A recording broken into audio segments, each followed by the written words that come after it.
What is going on, guys? Steve here from Alpha Nerd Entertainment. Everyone knows that infamous jingle by Capcom. Playing on normal here. The Great Circus Mystery for the Sega Genesis, also released on the Super Nintendo. But I'm a Sega guy, so I'm playing it on the Sega. What else is new there? We're just diving straight on into it.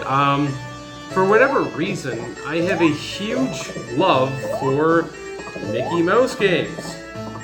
Not entirely sure why. Wasn't a big Disney guy growing up. Not a big Disney guy now, but something about these 8 and 16-bit Mickey Mouse Donald Duck games I just absolutely fucking love. I don't know if they just have the difficulty right, mixed in with a good amount of fun. Just engaging level design, but it's something I like about them as we approach the halfway boss earlier than halfway. A weasel that takes way too many hits. Like the boss music. Can't really stand this boss. He's annoying. For a new player, he's gonna get you pretty quickly and pretty easily as you start with 3 hit points. And well, you can eat up those 3 hit points pretty easily if you're a first-time player to the game or even a second or third-time player. There is a rhythm you need to get down as he turns here, turns back, you jump right away, and you should be pretty safe to land and get your hits off. He takes upward 10-12 hits. I don't know why he takes so many, but he does. I suppose he would take less on easy, but we're playing on normal, so I guess that's their way of upping the difficulty. So it is an odd timing to do, but he's a good little mid-boss to start things off. I always like the weasels, the same weasels that are in Mickey Mania, another great game. And another game I want to get around to doing a no-death run, but I don't look forward to that because that's going to be very hard. This game's difficulty is somewhere in the middle. It's relatively easy. Considering I've done quite a few Mickey Mouse NDRs, it's not as hard as Castle of Illusion. It's on par with Castle of Illusion, but probably slightly easier. Definitely easier than World of Illusion. Definitely easier than Land of Illusion. Just because that one's very long. They're just, I don't know what it is. Why are there so many good Mickey Mouse games from back in the day? It's crazy. Now, this is a part of the Magical Quest series. Primarily a Super Nintendo series, as Capcom generally made games for the SNES back in the day. They made some for the Genesis, and here's a good example of how only one of those made it to the Genesis, where all 3 made it to Nintendo. Now, I can't say Super Nintendo because actually Magical Quest 3 is a Super Famicom exclusive, as far as I know. Correct me if I'm wrong, but from what I understand, that's a Japanese exclusive, and I played a little bit of it the other day, and it seems fantastic. Now, I've also only but tested Magical Quest, the first in the series. Seems good, seems a little obnoxiously hard. I feel like they turned the difficulty down a bit for this one and the third one. As I collect an all-important heart right there, you'll see now at the top I have 4 hearts. I've taken a hit, but you can see the 4th there on display. Those are actually super essential for the NDR in my opinion. Now, you certainly could no-death run this game and not collect those, but why would you do that? And why would you make it that much harder for yourself? Because it would be that much harder. As I finished this run with a total of 9 hearts. I believe you can get up to 10, which is super excessive, and I guess good reason for anybody to push for the NDR. Now this, like Legend of Illusion, starts off harder and kind of gets easier as it goes because of that. That weasel, for example, I mentioned he can kill you very easily, and it's because of your lack of hits. If you take 1 hit leading up to the weasel, or even this lion here, and you don't find that hidden heart, you're going to find yourself dead really easily. So you collect these hearts as you go, and it just makes it that much easier. So level 1, stage 1, the Haunted Circus, complete.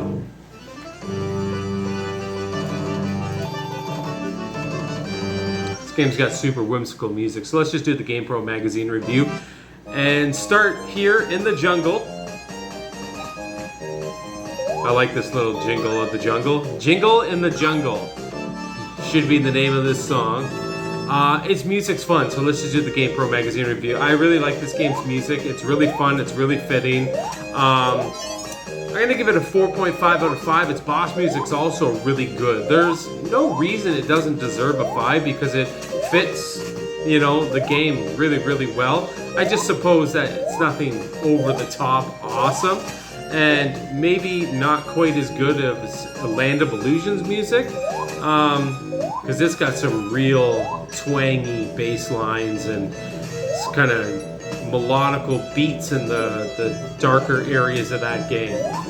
But no, this game's music's good, 4.5 out of 5. Its controls are actually excellent. I want to give them a 5, but the hit detection can be a little shoddy with some of the bosses. Sometimes you'll take a hit when you really find it objectionable that you should take a hit. So because of that, I'll only give it a 4.5 out of 5, but its controls are otherwise crisp and smooth. And another reason I get the controls a 4.5 out of 5 is because the gaming mechanics gives you all these different suits. As you see here, I started the jungle and got this miner's suit, if you will, or mountain climber suit. You got your hook to grapple these things so you can swing and climb, and you got a vacuum you can use. I later get this bouncing rocking horse, so it just adds to the depth of the controls. So definitely great controls. Its graphics are beautiful. Now, I think a little better than the first Magical Quest, not quite as good as Magical Quest 3, but I have to give them a 5. These sprites are always, well, it's Capcom. Capcom really was super high level quality when it came to graphics back in the day. They made sure that they put out a finished product that had attention to detail, and you can see it in just about everything here in the foreground and the background, the shading, all the colors used, and again those big sprites and detailed sprites. So 5 out of 5 for graphics. Very pretty looking game. Not quite as pretty looking as World of Illusion though, but both are a 5 out of 5 in the graphics department. What do we got? Fun factor. It's fun. It's a fun, engaging game. I would like to try it on hard as well to up the ante. I appreciate that it has a difficulty setting, so you can kind of, you know, enjoy it for whatever you want. You want to just have a leisurely playthrough, you can put it on easy. Fun factor would also, you know, this is 2-player, so you can play 2 players simultaneously. Pretty sure. Yes, it is 2 players simultaneously. I've never done it. I think I'm going to do it with my girlfriend. I think that'd be a lot of fun. She thinks the game is, what do you refer to this game as? Cute? Is that what you call it?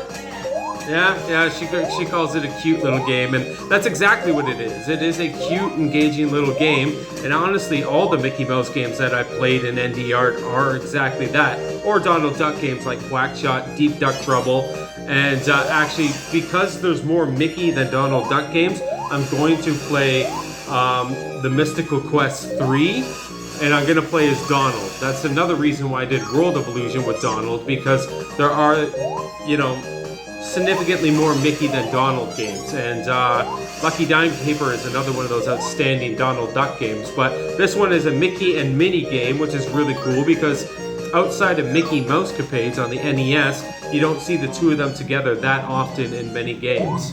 So we're at the gorilla, who's also in Deep Duck Trouble.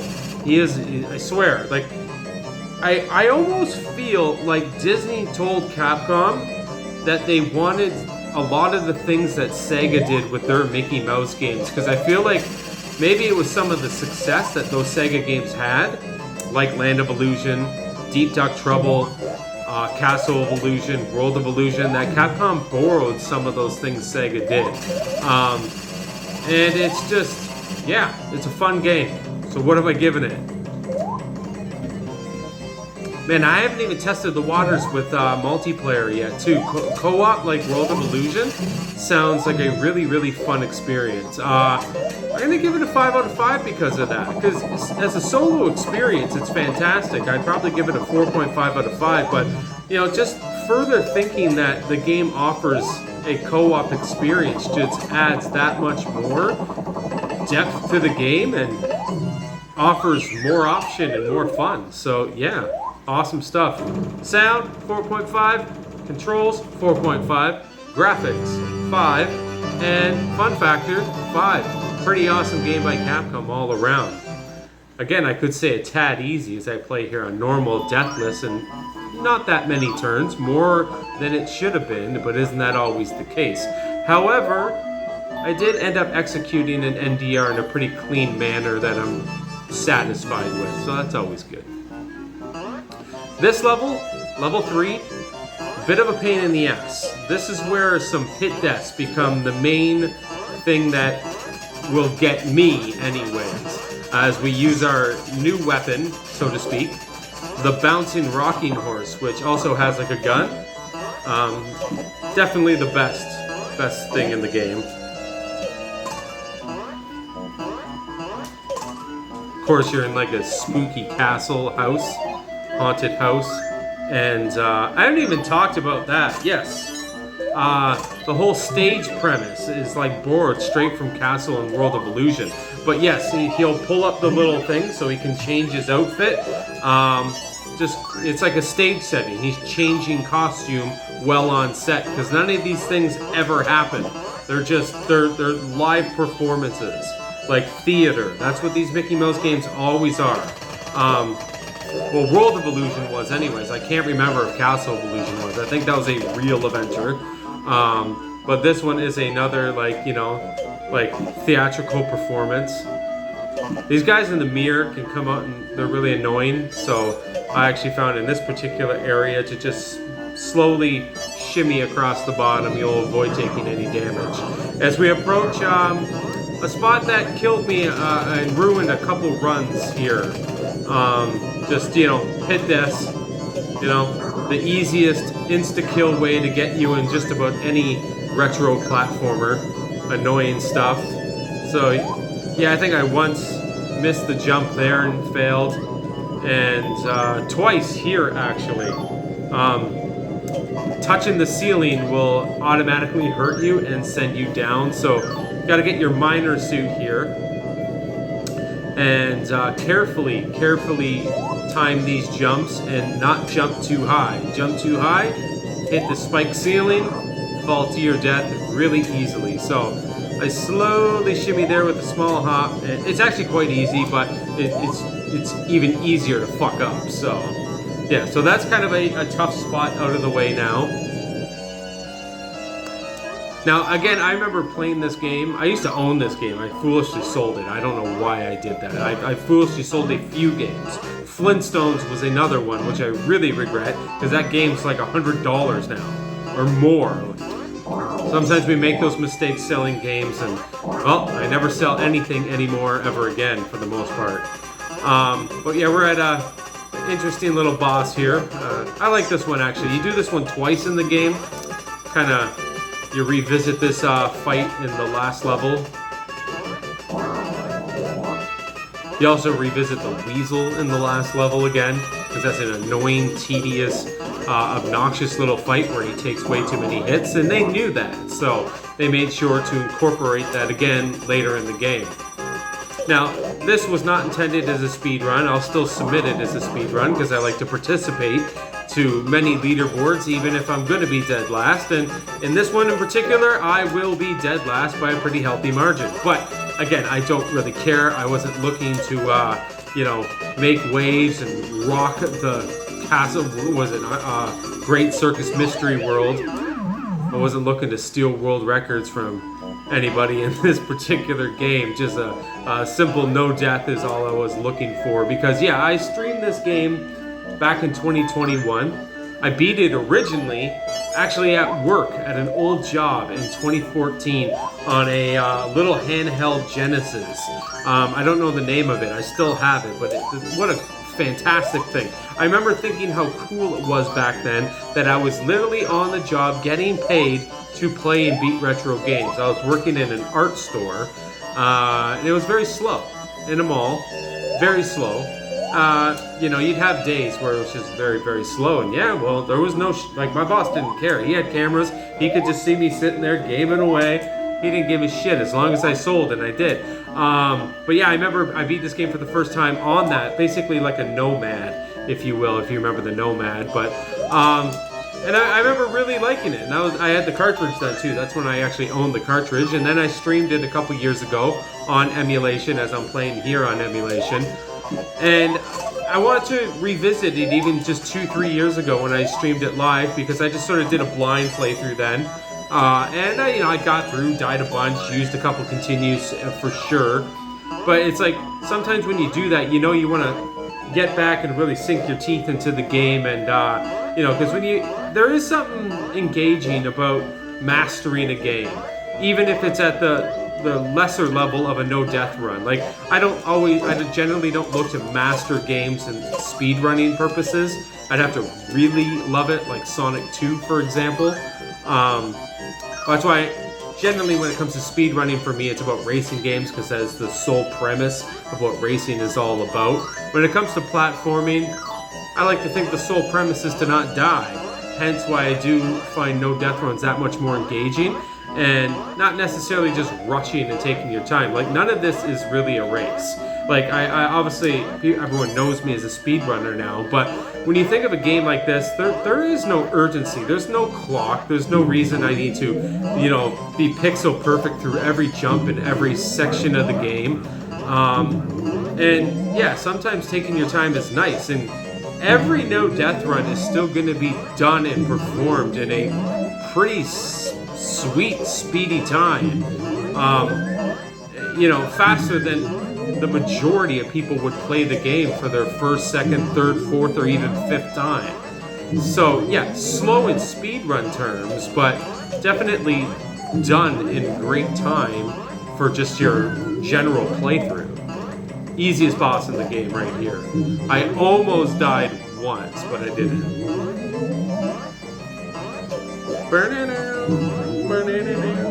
I'm gonna get a drink of water. I'm gonna start making that tradition.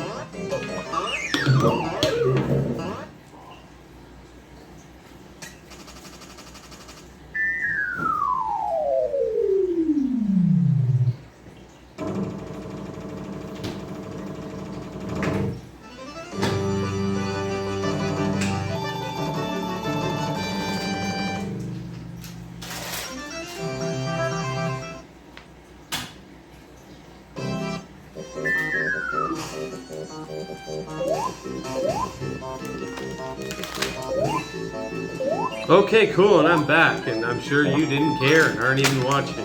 And Moz, and I know you're watching. I don't know why you do, but you always do. But shout out to Moz and Power. Yes, shout out to 21 as well. I know he catches some of what I do, and Marceau and others. But pretzels. Let's plug a product here. These little pretzel snacks. Very tasty. I'll save those for after the commentary. But yes, we are now underground in a cool level. I like how the last level ended. He gets on a zip line to go further into his mission, his quest, his magical quest, and he falls to his demise, more or less, into an area he probably wasn't supposed to visit, but expect the unexpected when it comes to adventures. And that's the interesting thing. We call these platform games nowadays, but back in the 90s, they were adventure games. That's what we called them. We didn't call them platform games because we didn't consider the idea of platforming, jumping from platform to platform. It's a good reference to describe the games, but I think adventure is more fitting because that's exactly what this is.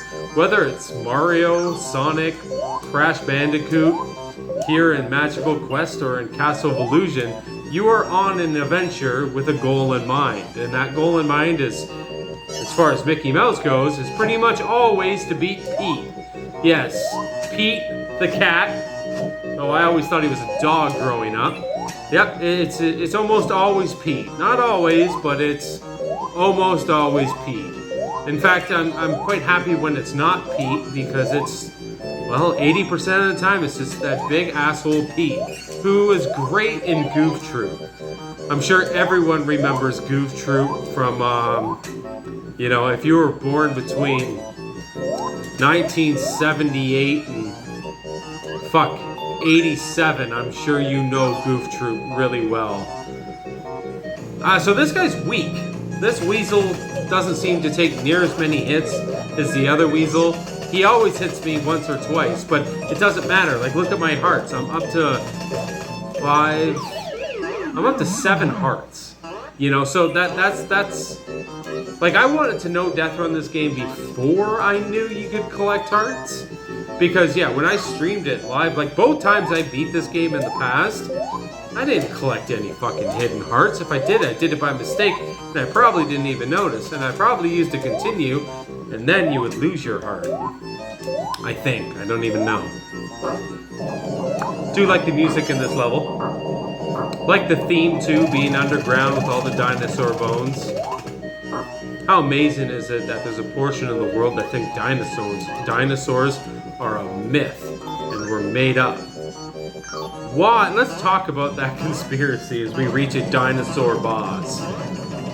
What is there to gain from lying about dinosaurs? What could there possibly be to gain? My God, I'll leave it at that. That is the weirdest conspiracy theory I've ever heard in my life. And I believe a handful of conspiracy theories, but I don't believe that one. That one is just absolutely off the charts retarded. But this boss is pretty cool. And I should talk about the fact that we're playing a Mickey Mouse game that pretty much borderline has graphics on par with Super Ghouls and Ghosts.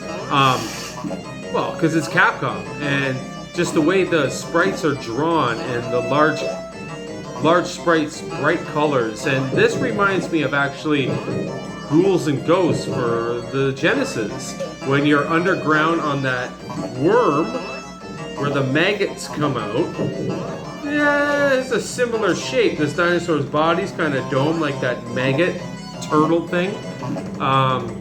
Much easier, obviously. We can't compare a G&G game to a simple Mickey Mouse game. Obviously, leaps and bounds easier. Hell, that game you get 2 hits and you're dead. Here, apparently, I'm up to 7. So, yeah, a lot easier. But, a little more fun, to be honest. I guess it depends what you value in gaming. I love G&G for Genesis, though. This is probably the best version. Stage 4, the caves. On that note, Super Ghouls and Ghosts is absolutely fantastic, but I'm sorry, the Genesis G&G is more fair, and Arthur it runs way smoother. He just jumps more fluently. He doesn't have the double jump, but he can shoot up, he can shoot down. He's just more versatile, and it's the best G&G game. It is. Like, again, Super G&G is awesome, but Genesis 1 just runs so much smoother. And I'm sorry, slowdown is horrible in video games, and Super G&G is plagued by it. So that is an unfortunate thing about that game, as good as it is. Now we are about to make our way down here into this door, and I'm gonna take a hit that I probably shouldn't have. Oh no, I don't get hit. Thumbs up. And I'm purchasing a heart. You can purchase hearts 2 to I think 3 times max in this game. The rest of them you have to find and unlock them in the yellow big boxes, and you pull the cord or whatever. But and they're not hard to come by. Now, collecting 200 coins is actually harder to do, because that means you can't use a continue. And as you can see, I'm still sitting on 3 men. I've gained no free men. I have passed by a few free men, not getting them because I don't need them. But using a continue in this game comes pretty easy your first playthrough or second playthrough. So then you would lose all your coins. So purchasing that then would be actually a little more challenging. But even outside of purchasing in my run 2 hearts, finding all those others is still more than enough to get the job done. I hate this fight. it's easy, and it just takes too long.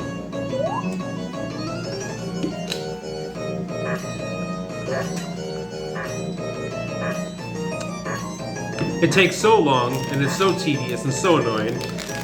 I'm gonna have some of those pretzels I was plugging earlier.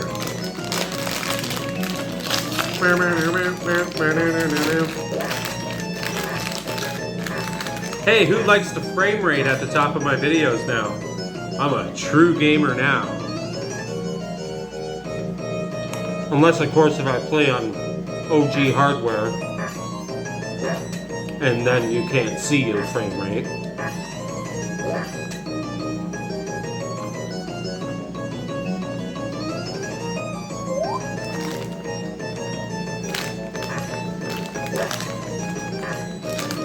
These are good because they're buffalo blue cheese. They're just, because pretzels, I'm not a big pretzel fan. They're okay. I like pretzels more on their own, but I hate pretzels mixed with Cheetos and all those, the mix that, why do they put pretzels in there? They do not make sense in there with the rest of those other things. Pretzels on their own are nothing. And these ones are coated in cheese, so they're fantastic. Okay, so that long-winded battle is over.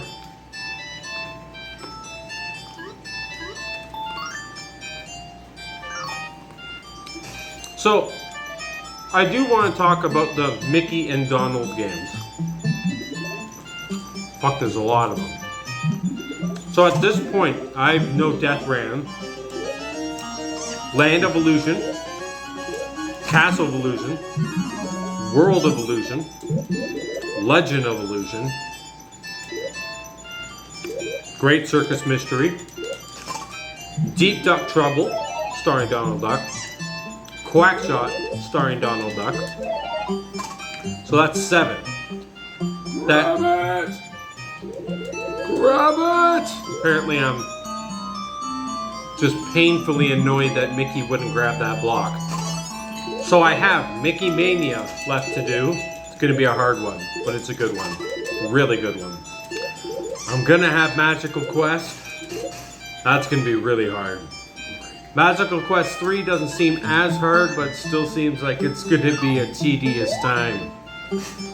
Lucky Dime Caper is harder than all of them, but I'm really good at it. Stop it. That's gonna be a fun one, but a brutal one. But I am good at that game. So that's 4 more already. And that's leaving out Master System's Castle of Illusion, which is a totally different game than the Genesis. So I think I got about 5 more mixed Donald Mickey games left to go for NDRs. And I'll have them all. I'll have them all from the 8 and 16-bit era. That mattered. Fuck Fantasia. But I tell you this much, if I get to the point of doing all of those games, and I tell you, Mickey Mania is going to be insane. Magical Quest is going to be brutal. Those 2 specifically are going to be very, very hard. Lucky Dime Caper, even though I know it really, really well, it's harder than all of those. That's going to be super hard also. So there's 3 just brutal ones up and coming. Whether it takes another year, I'm in no rush. 2 years, whatever. If I do all of those, I will do Fantasia, but Fantasia is terrible. Again, huge props to Moz and Power for no death running that game. I've never even beat it. Just, the game's brutal. Brutal. This part, really go away. this last back half of the ice caves is actually pretty challenging. Got a couple spots here you can easily get hit, fall in the pit. They're really good at hitting you. As you can see, I'm showing up Bad here. health once again for this annoying boss. Once again, I've arrived here with low health. I'd be more confident having 4 hits. This boss is easy, but a few stupid mistakes and bam, it can go south so easily. It's just weird. I either destroy this boss without a fuss at all, or on 3 hits, I can get smoked and killed easily. If I had 4 or 5 right now, it wouldn't matter. It'd be a cakewalk. But 3, see, I've already taken 1. That's the only hit I take in this fight. But still, things can just go stupid easily for some reason. Otherwise, it's super fucking easy though.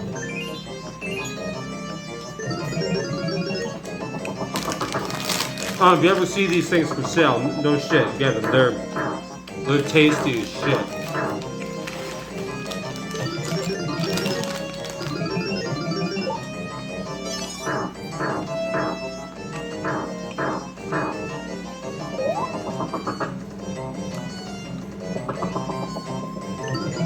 Now, I believe I pull off a sub 40 in this, like 39 minutes, 58 seconds. It might even be 40 minutes, 2 seconds. I'm not sure the quote-unquote start and finish times, but I'm still happy with it. You know, I will be happy if it's sub 40, but really, what's the difference? We're talking 5 seconds. I didn't intend for it to be a speed run. That was a nice dodge.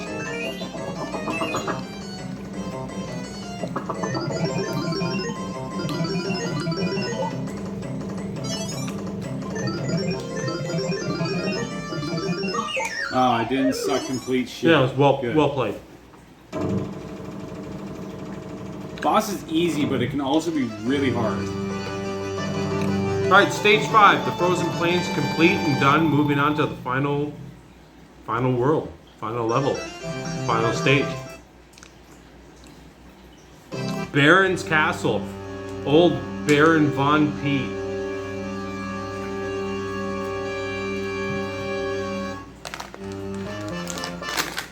Yeah, Donkey Kong Country 3 actually uses Baron as a villain. I forget what they call him in that. He's like a scientist. It's based off of some old German character. I don't know if it was based on a real life person. What is Baron either, too? Like, because Simpson has the Beer Baron. So what is that? Oh. The night before, I had an NDR die right here. The stupid fucking thing knocked me right in the pit. I was pretty pissed because at this point, look, I'm like 32 minutes in. Those are the worst ways to blow an NDR. You die 5, 6, 7, 10, 15 minutes in, not that big of a deal. When you're 30 plus and you die, oh my god. Never mind 40, 45, that's even worse. Depending on the game, right?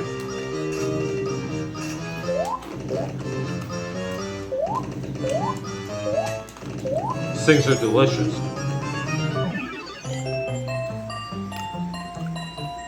No 200 hearts? Oh, did I just backtrack? I'm not even paying attention. What am I doing here? I didn't purchase anything there. I think I just went back and bought health. I don't know though. Let's see how little I paid attention. No. I haven't done that. I fucked this fight up way more than I should. And I wisely backtracked to that area. I didn't even know if I could, but the weasel with the off timing who takes too many hits. Like I said at the start of the run, they make you face this asshole again just on purpose because he's irritating and they knew it. Like, know what will piss off the kids? You know that annoying first boss we gave them? Bullshit. Let's put that in the last level.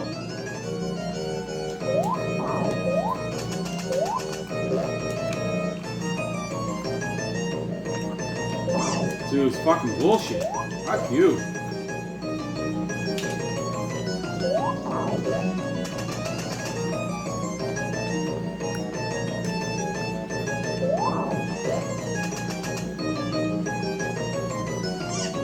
That's bullshit. Yeah, that's not good. Now, regular Mickey. Regular old classic Mickey in his regular Mickey Mouse clothes. His special ability is grabbing those yellow blocks. When grabbing those blocks, they unlock coins and sometimes health. That's the only way you can get health in this game. When you're using these characters, like the guy on the horse or Mickey in the mining suit, you can't do it. But I wisely remembered, see, I could grab him right here. Actually, I probably just got a bit of health right there. More health. Is that enough? No, I say fuck it. I'm like, I'm doing it. I'm going back right there. Just by full health, baby. Smart I never move. thought about doing this before. Smart move. Cool.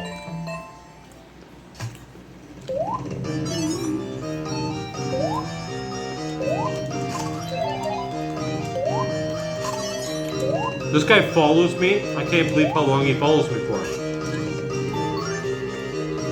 There's a pit death here. You want to be careful. That mining suit is clutch.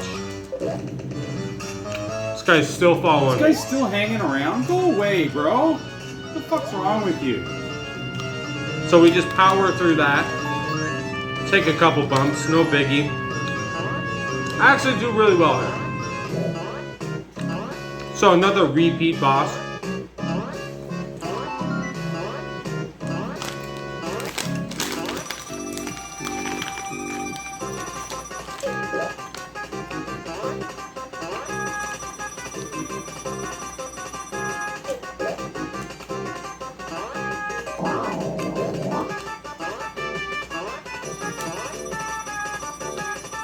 This is what I do and I don't know what to talk about. Well.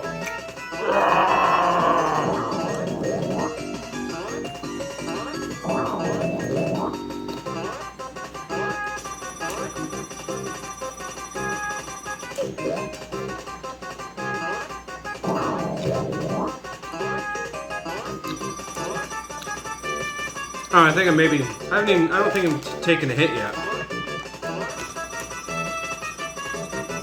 Yeah, you can take some unexpected bumps there. That was very good. That was very good.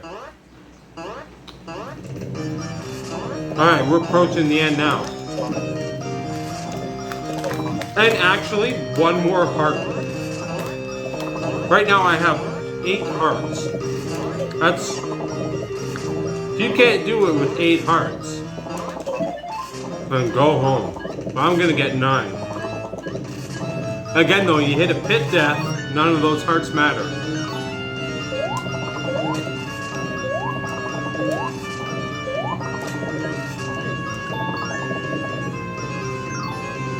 Being smart, grab 1 heart there. I'm in no rush, I'm not speedrunning it. Trying to do it in decent time, cleanly, but not speedrunning. If there's games done quick, they should just have games done cleanly in okay time. Let's start the new website. So we're gonna bust out the mining suit here. Grab this last one. And make our way up there. For a final heart for me. I've never got all 10, and the first free man. That's still crazy though. The game hasn't rewarded me with any free men based upon points all the way up until now. And truth be told, I only know about maybe 3 hidden free men. End boss in this game's sweet though, because it offers a little more than just old evil Pete.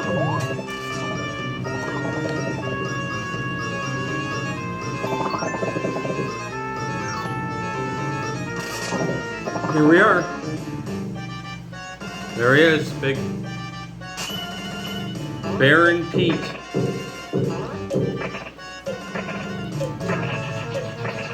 I think it would be foolish to use any other suit. Like, you could still get up there. Actually, I don't even know. I think you need this suit to beat him, because when he has that hat on that I just broke, you can't bounce on his head. He'll just instantly hurt you. So I'm guessing you actually have to use this cowboy rocking horse with the pop gun. Now at this point you could use anything once you break his hat. So yeah, quickly dispose to Pete. Pete, out of here. And then we got that big old dragon. I don't know his name. I like to call him Pete the Dragon because there was Pete's Dragon, but I believe Pete was a guy who had a dragon. I don't know if it's that dragon. I believe that dragon was green. But it's the classic old school Disney dragon. It looks pretty badass. And I like that they incorporated a second phase, if you will, instead of just, you know, they could have just ended it with just Pete, you know, and that's one of my gripes with World of Illusion. World of Illusion, too easy, but I respect that they actually made it easy because it was for kids. This would be difficult for kids, but still, if you're gonna make something easy, fuck, give us 2-3 phases. It's no big deal. And game. Game. Well, there we go. We finally did it. That took a few more turns than it should have. I think about 6 attempts, But maybe the 7, Great Circus Mystery, maybe 5. starring Mickey Mouse and Minnie Mouse by Capcom, is a fucking fantastic little platformer. And I'm a big fan of Mickey Mouse games for whatever reason. And Donald Duck games. Was never really even into Disney growing up. And not even huge into Disney as an adult. But something about these 16-bit and 8-bit Mickey Mouse and Donald games that are just awesome. Whole lot of fun. At least it was a good run. How did we do for time? Yeah, nothing special. Possibly a sub 40. Probably not, but I wasn't going for speed. I was just going for a clean, aesthetic, no death run. And mission accomplished. So with that being said, thank you for watching, and talk to y'all later. Thank you for watching, guys. Beautiful graphics in this game. Beautiful graphics in this game. Fun game. Gotta love the Genesis. Gotta love retro. Keep it cool, keep it classy, and always retro game. Thanks for watching.